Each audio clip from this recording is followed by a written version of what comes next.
Hello team, welcome to another ATP Geopolitics video with myself, Jonathan MS Piss. This is the Ukraine War Frontline update for the 3rd of November 2024. If you don't know what the lines on my map mean, please check out the key on the screen at the moment. There's been a couple of days since my last update, so expect some fairly rapid movements. We know that the last month has been the month of the highest gains for Russia. After last month, really, it's been an accelerating process for the Russians, although there are the usual claims that they are in a spot of bother with regard to the amount of personnel and vehicles and equipment they have at their disposal. Nothing that we haven't previously heard, of course.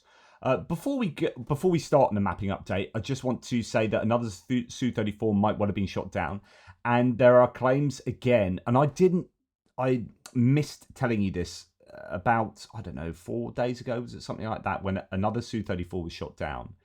And the claims, I did report that, but later in the day, there were claims that a Su-34 had been shot down by an F-16. And I couldn't tell whether this was another Su-34 in the same 24-hour period, or whether that referred to the previous Su-34, and I still don't know. But there were claims as an F-16, but then Russians often say that because they're trying to demonize the F-16 or say it's worse than it is or whatever. There are kind of psyops things that go on regarding F-16s. But there was a claim about, I don't know, was it 4 days ago or so?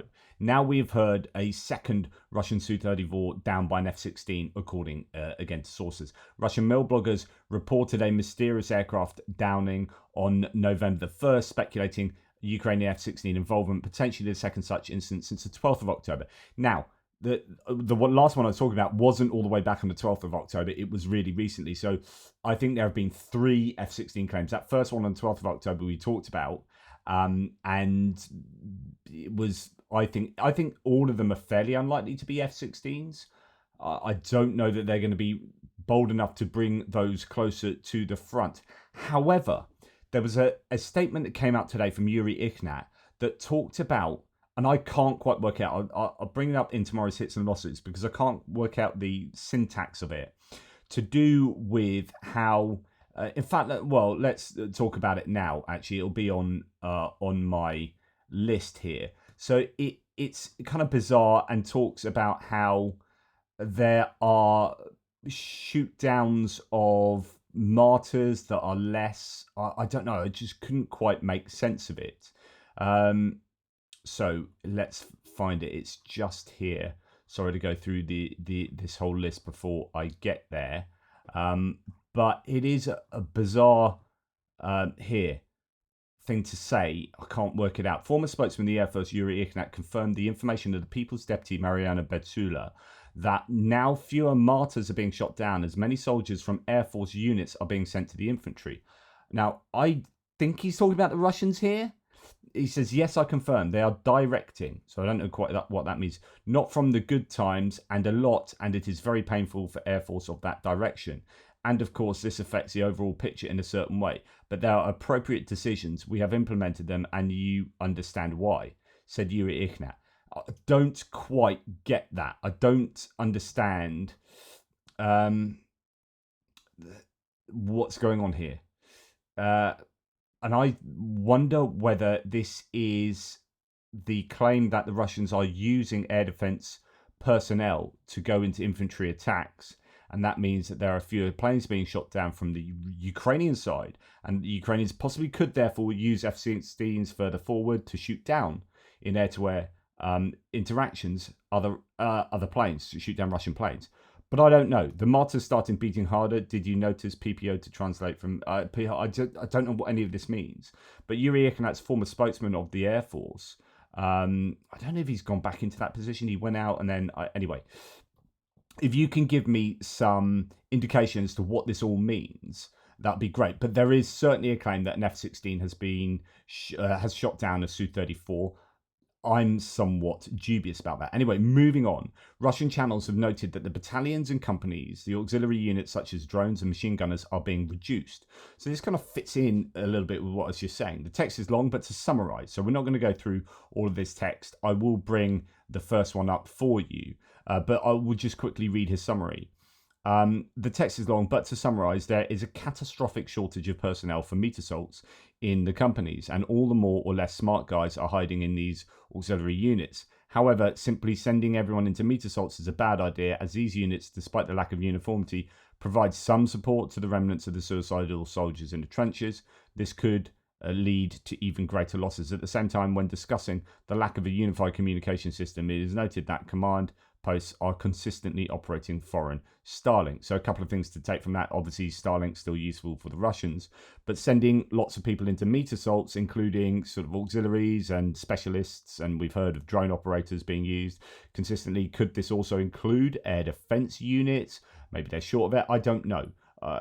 But interesting observation there. And again, it goes to this idea that surely the Russians are going to be culminating at some point soon. But in the meantime, they are making incredibly consistent and fairly wide-ranging gains in particular areas of the front line, the northeast and the southeast as well.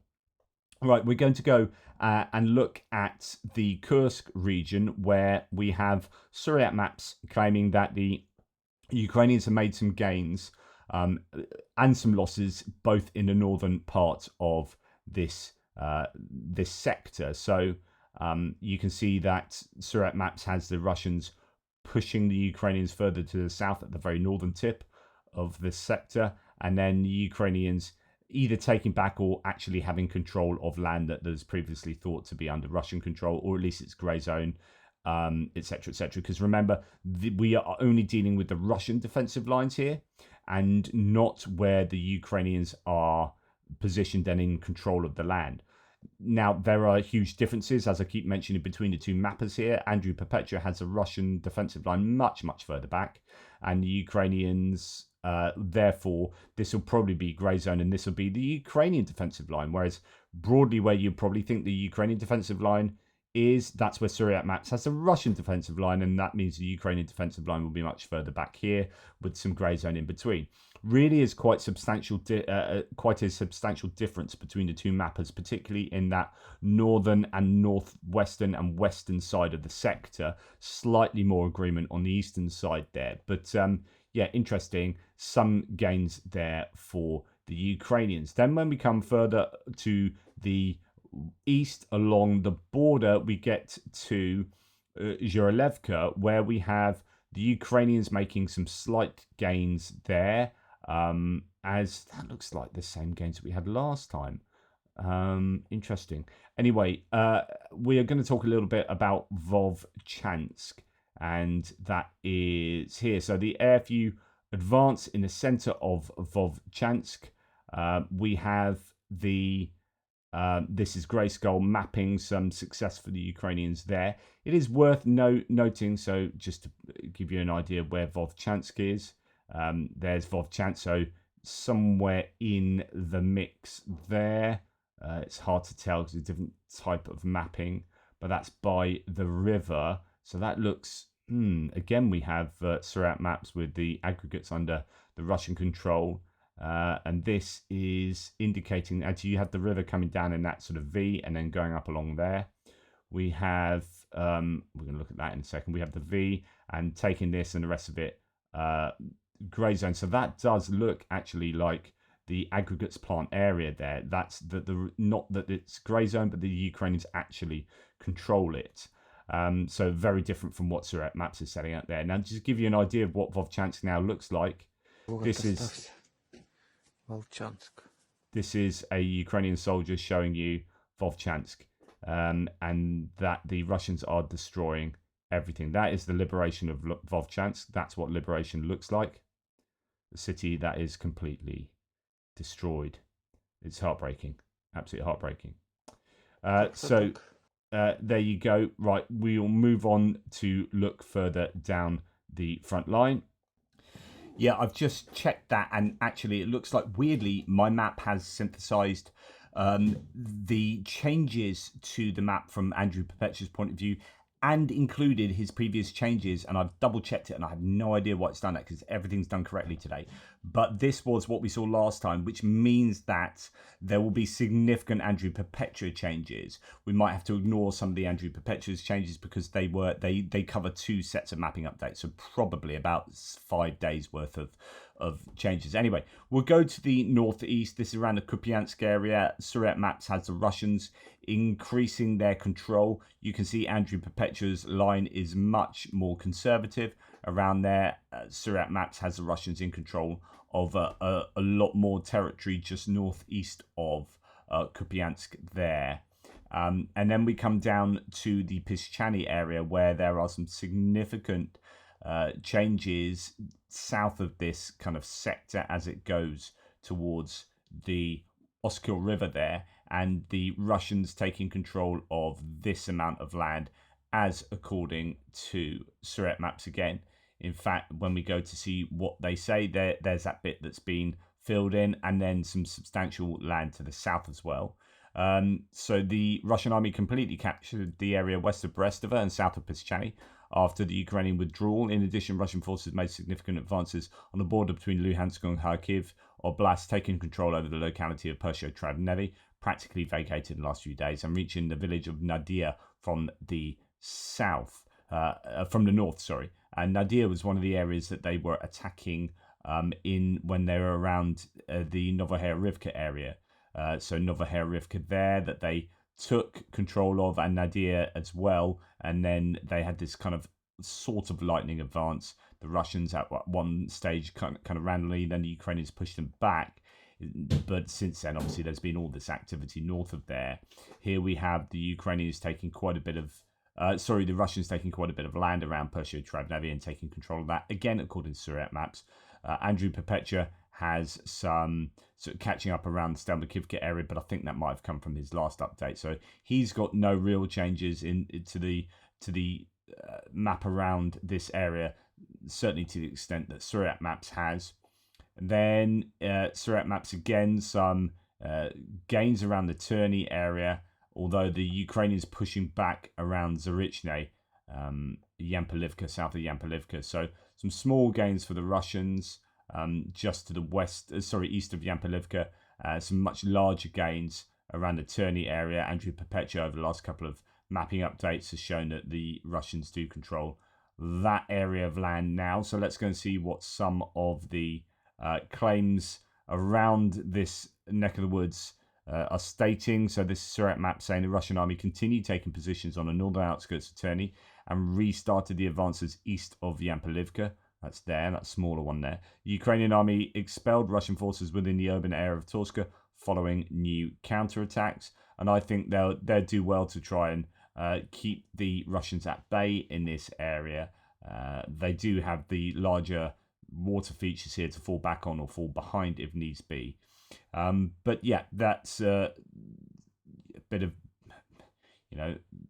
Russian gains predominantly, but some pushback as well from the Ukrainians. And according to Andrew Perpetua, so this is a new one for him, some gains in the Serebyansky forest.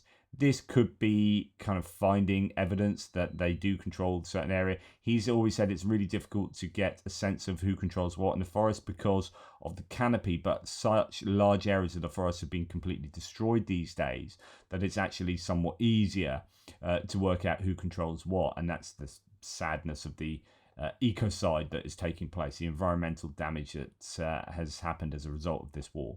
But again, when you come south of here, you can see the difference between these two mappers, quite vast in the Bilahorivka area, really are interpreting the data very differently, and particularly as we come onto the Seversk front to the east of Seversk here, huge differences between the mappers along this entire front. Anyway, no changes, and no changes to Chasiv Yar, and again some huge differences there as well, really marked differences between the two mappers. And no changes as well to the New York and Toretsk area. That's good news, good couple of days of stability there. And then we come down to the Prokrovsk front, and you can see some pretty sizable differences. Remember, some of these Andrew Perpetua pins will be 2 mapping updates worth of pins, but you can see that the Russians are still, I mean, just getting a sense of what's going on from a much zoomed out perspective, and it's Pokrovsk and this Vuhledar region, I guess you can call it, sort of east of Velika Novosilka. The Russians are really trying to enclose Karakova and equalize that front line there from Pokrovsk downwards.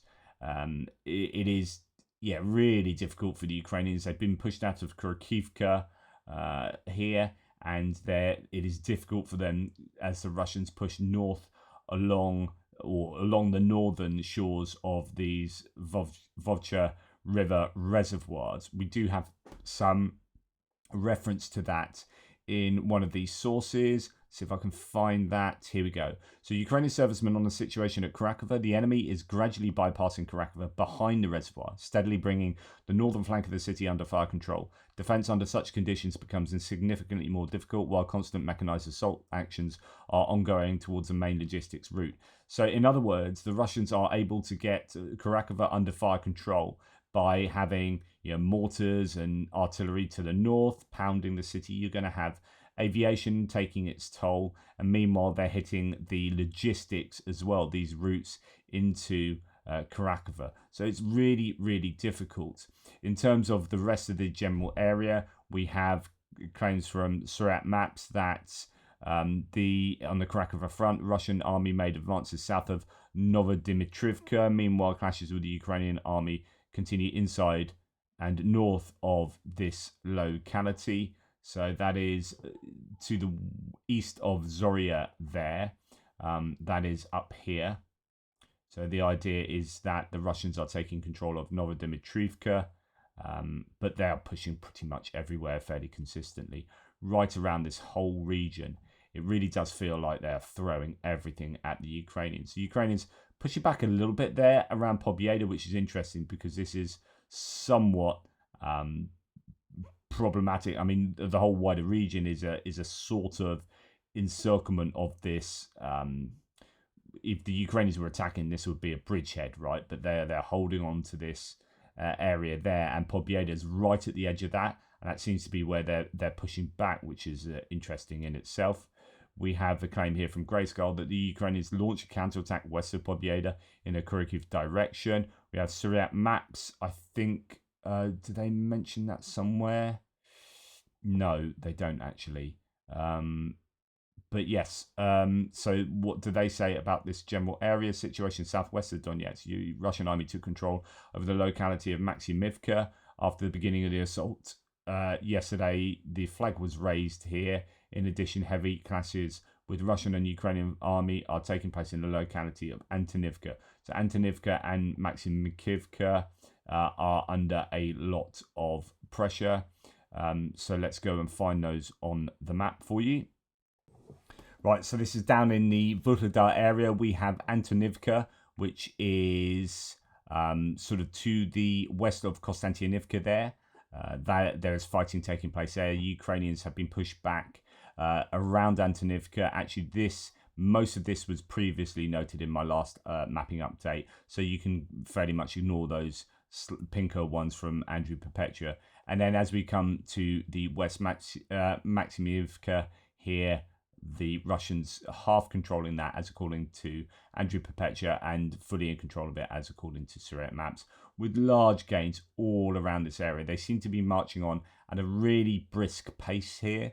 If you think that they only took Vuhledar relatively recently and now all of this land is under Russian control, that is really significant, and is definitely a step change from what we've seen previously from the Russians. And I think it goes to show that the Ukrainians are just exhausted, lacking in resources, manpower, rotations needed, etc., etc. So it's fairly desperate for the Ukrainians around here.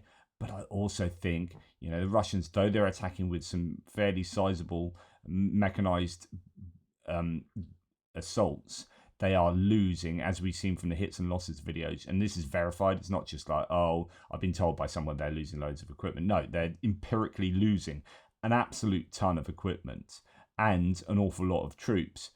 But they are able to grind on and grind on. Are they creaking? There are these signs, but we've seen some of these signs for an awful long time, that you've had these claims repeated fairly consistently. It's going to be interesting to see what happens over the next month or so as the weather gets worse. Will the Ukrainians get more equipment to support? Is it the equipment they need, or do they need boots on the ground? We are seeing some of that those older Swedish tracked vehicles. Is it the PV302s? They're starting to turn up. The Ukrainians have been promised, of course, loads of Humvees, 2,000 more Humvees, and 212, is it, more strikers. But how long till they get to the front? It's really going to be about the use of missiles that is really frustrating the Ukrainians. They could have really done some damage to the Russians in the deep rear, but alas, it's not to be. But there are then talks about Ukrainian ballistic missiles being okay. There are some claims saying they're 6 months away, mid 2025, and then we hear the day after that actually, their FRIM 2 ballistic missiles are kind of looking like they're getting ready to go. So you're thinking, okay, could that be something that the Ukrainians can use to their advantage? So there's a lot riding on the next month, as it always is at every point in this war. It's always the next month it's going to be vital, but I think it's going to be absolutely crucial that the Ukrainians don't capitulate in this area, to be able to hold out, wait for their troops that are being trained up abroad. We've got a whole unit being trained up in France, still getting all that French kit. Then we have other ones in UK and Germany and Poland, etc., all dotted around, I believe, still receiving training. And then we'll have more and more aircraft getting introduced, F-16s, and then we have maybe the Mirage 2000-5s. And you could see the Ukrainians try to wrest back some kind of advantage, and hopefully that will translate into control of areas that they've lost. But that's fairly hopeful. We'll have to wait and see. Anyway, that's my tuppence. Thanks for watching the mapping update. Really appreciate your support. Take care, and I'll speak to you soon.